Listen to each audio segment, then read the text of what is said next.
Link has a range of tools to aid him in beating his opponents. The hero's bow, Gale Boomerang, bombs, and claw shot. A large part of his game revolves around an effective use of these projectiles, and so in order to play Link at his best, you need a thorough understanding of how each projectile works and how you can best take advantage of him. The purpose of projectiles is to stress and manipulate your opponent from a distance,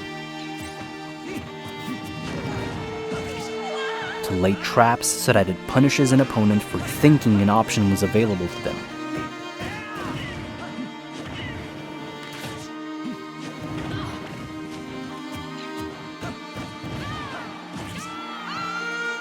And to use them for option coverage, and then effectively play around the rest of the remaining options that the opponent would have. Once a projectile is sent out, your opponent is forced to act in relation to it, whether that be by shielding it, jumping, reflecting, negating it, or catching it. Even if the projectile is used in such a way that it will miss the opponent, it will still stop them from, for example, jumping freely.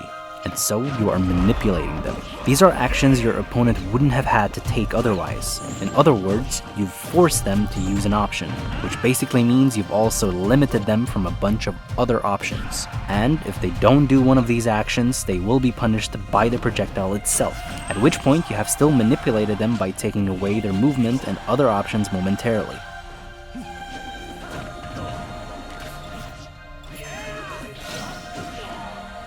There are 3 distinct goals for projectile use, 2 of which are very similar and go hand in hand. The first is stifling approaches, the second is opening up approaches of your own. Both of these can start becoming predictable, and so it's important to find a balance between them. The third one is safely adding just enough damage from a distance so that your setups or kill throws will start doing their jobs. This can also be an effective strategy for frustrating an opponent in bait approaches, which you can take advantage of and punish. What's difficult about Link is that he has 3 projectiles, all of which are really good if used correctly. It's not about throwing them out as much as you can, but more about using each projectile strategically. Sometimes it's even enough with only 1 projectile. Sometimes the best choice is to just hold on to a projectile until the moment to throw it is just right. Because ultimately what you want is to find opportunities to grab your opponent by setting it up with clever option coverage. Allow me to explain a few very basic examples. Let's say Link starts by planting a bomb at the middle of the stage. This is a very simple yet effective trap that allows for a good amount of option coverage.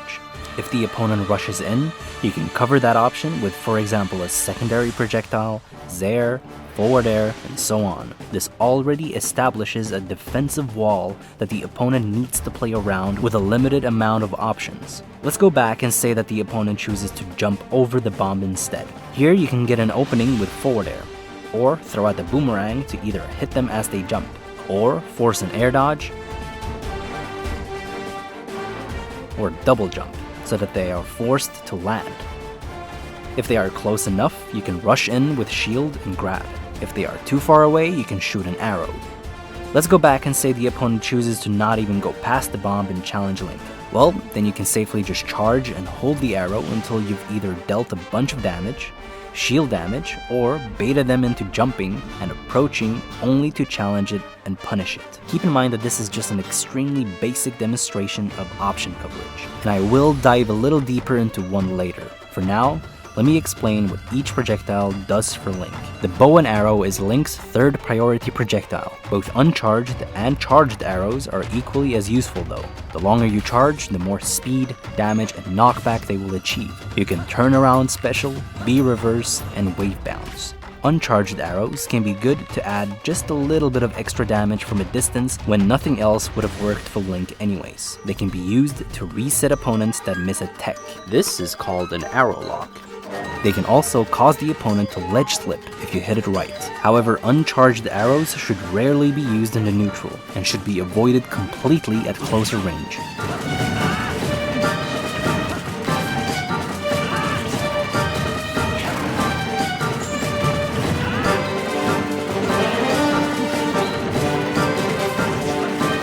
Fully charged arrows cover some really good options.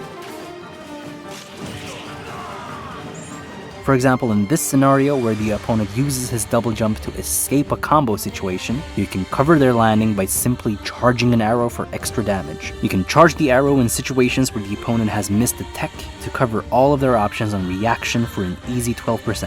Fully charged arrows are also really good for shield damage. It will slow down the pace and it will force them to jump. And as soon as they do, you can either snipe them just in time or force them to be airborne, which already puts you in a small advantage, especially if you are ready with the boomerang, bombs, or claw shot.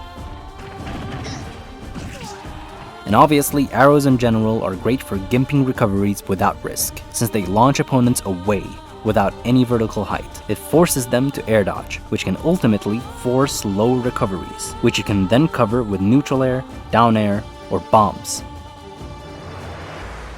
The boomerang is Link's second priority projectile, since it's more versatile and grants bigger rewards. And much like with arrows, the boomerang can be B-reversed and wave-bounced. You can do a soft and a hard throw depending on whether you tilt or smash the input. There are 3 primary angles: forward, diagonally up, and diagonally down. And then there are 2 more unique angles. Typically, you'll be adjusting the direction you want to throw the boomerang right up until the moment it is actually thrown, to adapt to the opponent's projected movement, unless you're already settled on covering the air by throwing it upwards or downwards. Compared to the other projectiles, boomerang comes out kind of slow. However, it's relatively safe unless the opponent is already at too close range. It will often cause your opponent to shield, making it a great identification tool for what they'll do next. And if you hit it at close to medium range, it combos to forward air, up air, or another boomerang to force out air dodges and double jumps. The boomerang is amazing after you hit the neutral air, since it punishes the opponent for being in front, or it'll force a double jump. It's also great for punishing opponents for misspacing an attack too far away from Link. The closer you connect to the boomerang, the more damage, knockback, and hit stun it inflicts. At the end, before the boomerang comes back, it starts by slightly pushing the opponent away. And then if the opponent is within position, it'll start pulling them towards Link. This can be extremely useful for manipulating the opponent's stage control and aerial spacing, since if they don't pay attention to it at all times, it might force them into an overextension, which leads to a punish. It can also be used to extend combos, as well as get out of combos. Don't use the windbox of the boomerang carelessly though. You need to stay aware of that the opponent can use this against you. You need to be equally as ready as the opponent, as it's one of those tools that can help Link in knowing where to expect the opponent to end up next. Mastering this can become one of Link's greatest assets. Another way to use the windbox is called Gale Guarding, which is mostly used against characters with poor recoveries, to push them even further away from the stage. To pull this off on neutral stages, you need to hit the actual ledge rather than the stage. The boomerang is also amazing at keeping opponents on stage if they're trying to go out for an edge guard. Bombs are Link's #1 priority projectile, and his most important tool in the game, so it's important to understand how they work in order to fully optimize them. The bomb is generated at frame 17 from the moment you press down B, and then it takes the bomb 220 frames before it explodes. So basically the bomb will explode very close to 4 seconds from the moment you press down B. Forward throw comes out at frame 7, back throw frame 9, down throw frame 6, up throw frame 11, and dash throw earliest at frame 10. And if you Z-drop it, it becomes active at frame 1. Link won't get affected by the explosion at close range, except when he throws it down, up, or if it times out and explodes in his range. The bomb itself will blow up after it absorbs 6% or more. This allows the bomb to negate extremely strong projectiles, as well as it goes through the weaker ones. Bombs are active from the frame they are thrown or Z-dropped and will continue to be as long as it's still moving. including if they bounce off a surface. Once a bomb is completely still and resting on the ground, it becomes inactive. Let me explain how the bombs work against shields. If you throw a bomb on the opponent's shield, it will bounce on their shield, allowing you to re-catch it and re-throw it. There are a couple of rules as well. Rule 1. Counting from the first frame of the bomb pull animation, if a bomb is shielded on frame 84 or later, then regardless of how the bomb was thrown and how it was shielded, it will be inactive from the moment it touches the shield and will remain inactive. Rule 2. If a bomb is shielded on frame 83 or sooner, then regardless of how the bomb was thrown and how it was shielded, the bomb will become active on frame 84, and it will remain active until it comes to a complete rest on the ground or is caught. The only exception to Rule 2 is if the bomb is thrown or Z-dropped within the shield, so that it hits the shield between frames 76 and 83, and the bomb's only active frame will be at frame 84.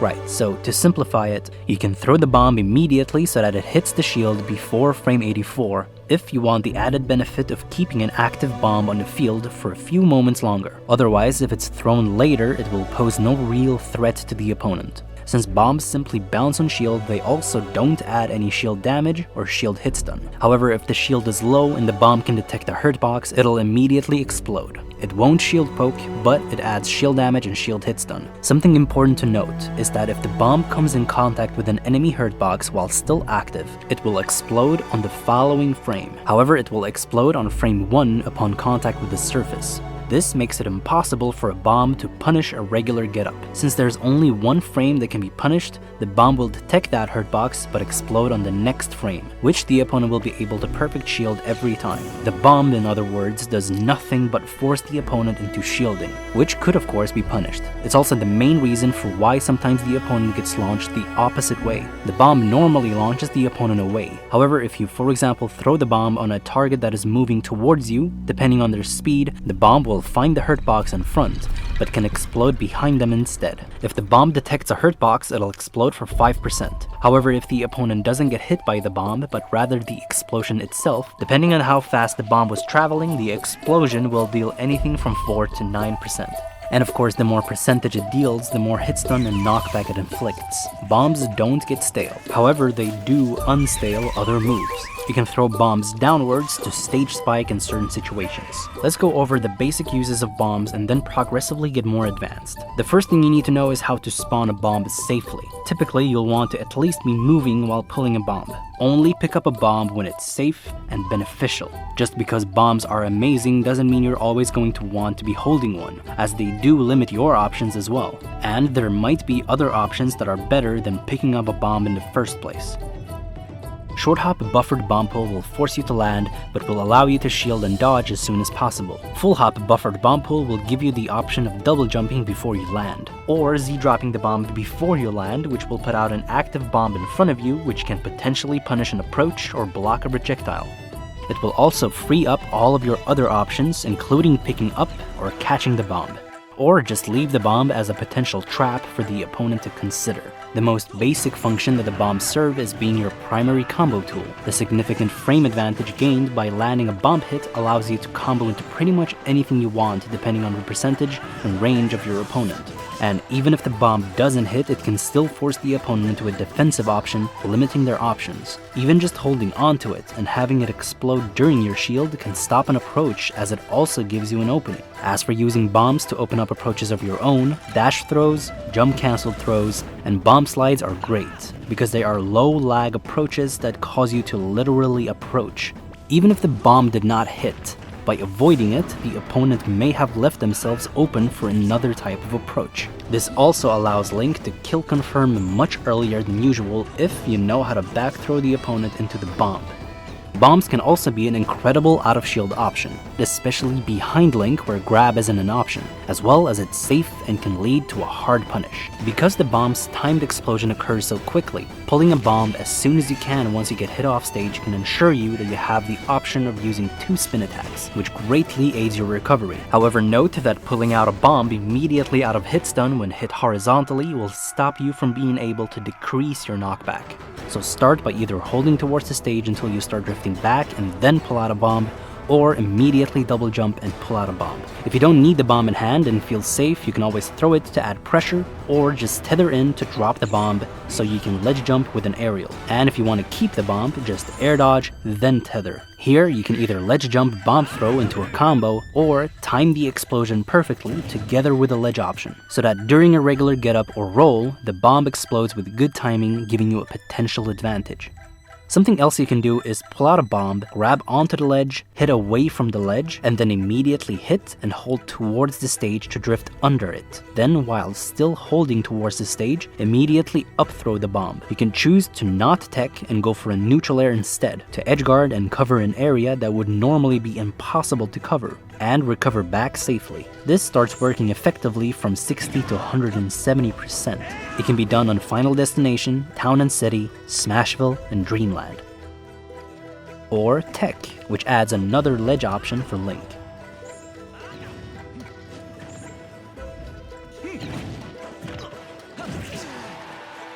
You can lay traps by throwing bombs upwards,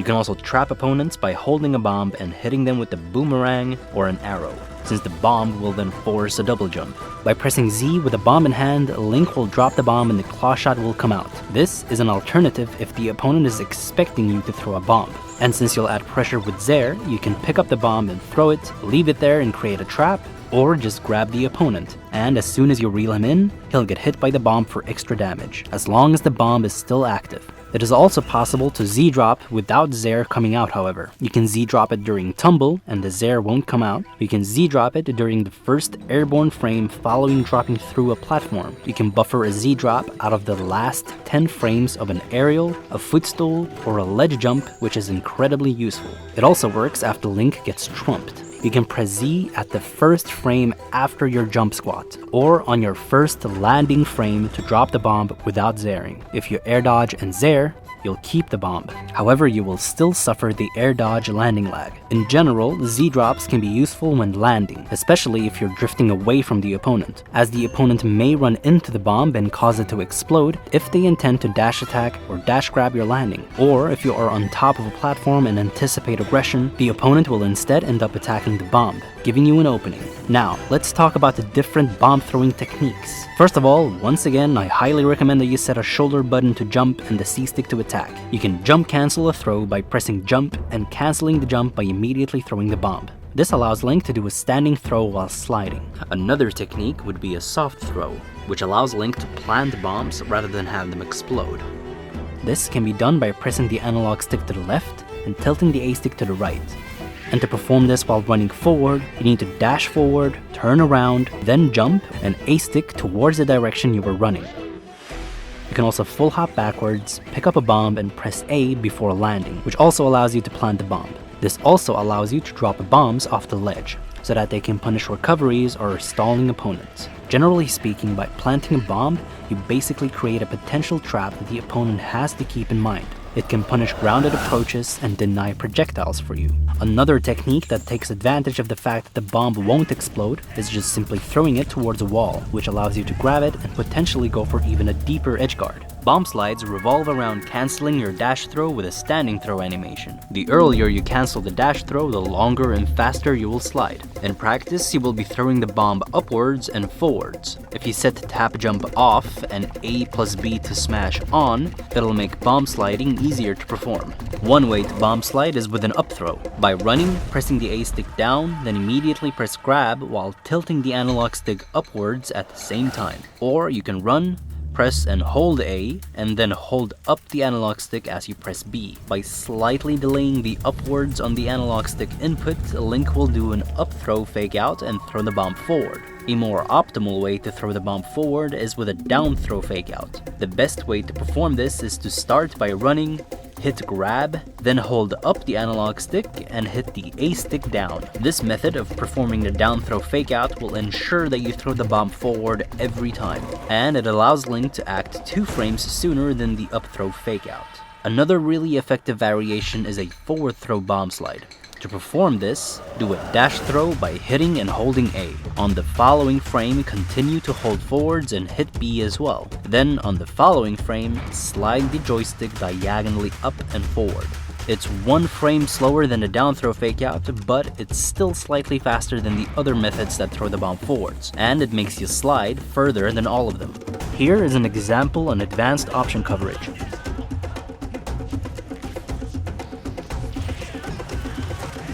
If I ever manage to burn Fox's double jump, then the only option left is landing.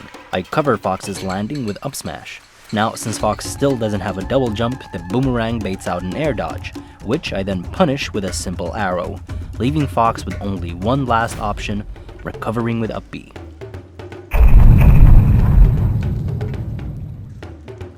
Some people consider having a tether grab to be a bad thing, but it really depends on how you use it. If you use it as a regular grab and just throw it out randomly during neutral, or if it's your primary way of punishing close range pressure, well then you're not really using it right. Missing it is too big of a risk. On top of that, you completely give up your own stage control and the ability to actively be able to limit your opponent.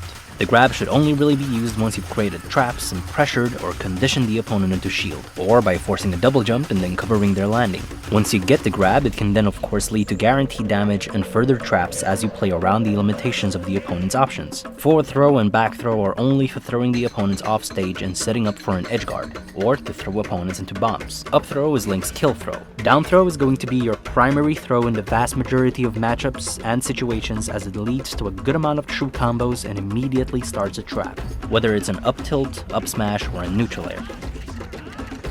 After they get hit, you can usually counter their attack in air dodge with your anti-airs. Eventually, they'll have to double jump away, which means they have to land. This is when you can choose to run in and grab it, or punish with a projectile. Obviously, some characters are harder to trap like this, because they have multiple double jumps, escape moves, or they simply don't get comboed after the down throw. In this case, you just have to keep these options in mind, and play around them as well, which just makes it harder for Link. It doesn't mean that his trap game will be neglected. At mid percentage, when up tilt and up smash stops working, full hop neutral air or back air will start working instead. And once neutral air stops working, up air starts working. For these 6 characters, as long as they choose the right option, nothing is ever guaranteed out of down throw. The guaranteed combos are definitely available in these characters. It's just that combos will not be available for as long in terms of percentage, so there's a chance they might escape. For these characters, the percent range widens, and the up smash will start connecting as well at some tight percent ranges. What all these characters have in common is that down throw to up smash will connect at even longer percent ranges, as well as the other combos. Against every one of these characters, up smash and full hop up air connects at very generous percent ranges. There are a couple of exceptions here as well, however. Against certain characters starting around 70%, Link can also down throw to a short hop up air for a guaranteed punish. And if you stall the up air slightly, it'll still punish double jump and attack. However, they can still air dodge, and if they do, you can re-grab or go for a hard punish.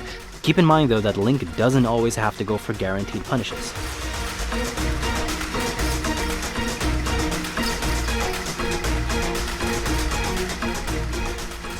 So, how do you counter Link?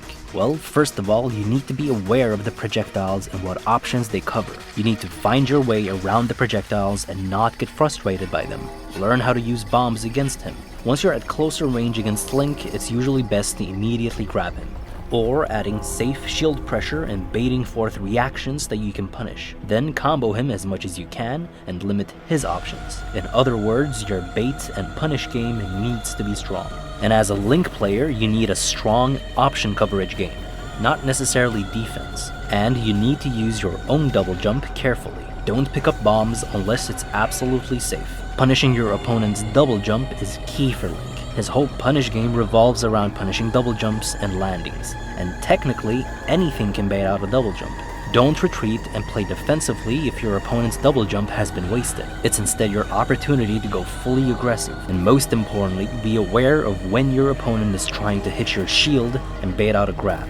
This applies for most characters that play in option coverage, like Toon Link, Duck Hunt, Samus, Robin, and so on.